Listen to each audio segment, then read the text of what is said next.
Assalamualaikum. Hai, Biologi tingkatan 4, subtopik 9.6, Gizi seimbang. Pertama sekali, apakah maksud nilai tenaga atau kalori? Nilai tenaga bermaksud jumlah tenaga haba yang dibebaskan apabila 1 gram makanan dioksidakan secara lengkap. Ahli sains mengira nilai tenaga menggunakan formula khusus yang didarabkan dengan muatan haba tentu air, perubahan suhu air dan dibahagi dengan jisim makanan. Seterusnya, macam mana nak tahu jus buah mana mengandungi paling banyak vitamin C? Kita akan menggunakan bahan uji istimewa bernama larutan DCPIP. Warna asal larutan DCPIP adalah biru. Apabila kita titiskan jus yang mengandungi asid ascorbic iaitu vitamin C, warna biru larutan DCPIP akan luntur menjadi jernih, colourless. Ingat satu tips ni, semakin sikit isi padu jus yang diperlukan untuk melunturkan DCPIP, semakin tinggilah kandungan vitamin C dalam jus tersebut. Jom kita fahami cara mengubah suai diet mengikut penyakit pesakit. Penyakit yang pertama, obesiti. Kurangkan pengambilan karbohidrat serta lemak.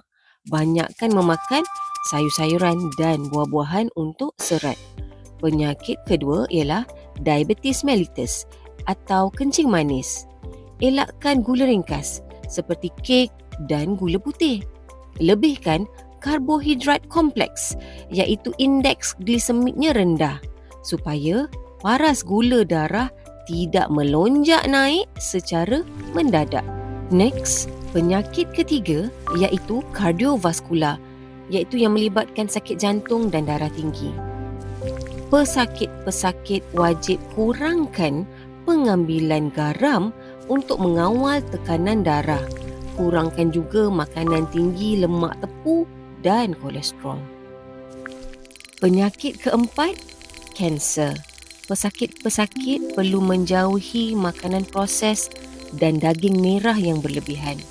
Banyakkan makanan yang kaya dengan antioksidan bagi menentang radikal bebas.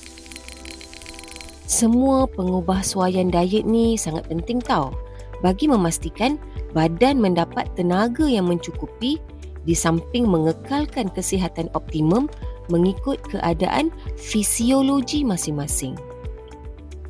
Now, masa untuk uji minda. Soalan 1, apakah nama bahan kimia untuk menguji kehadiran vitamin C? Jawapannya, larutan DCPIP. Soalan 2, mengapa pesakit diabetes disarankan mengambil karbohidrat kompleks? Jawapannya, kerana karbohidrat kompleks mengambil masa lebih lama untuk dicerna. Akibatnya, pelepasan glukosa ke dalam darah berlaku secara perlahan tapi stabil, sekaligus mengelakkan lonjakan aras gula darah yang bahaya.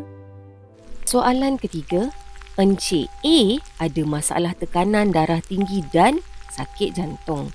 Apakah perubahan menu yang perlu dibuat?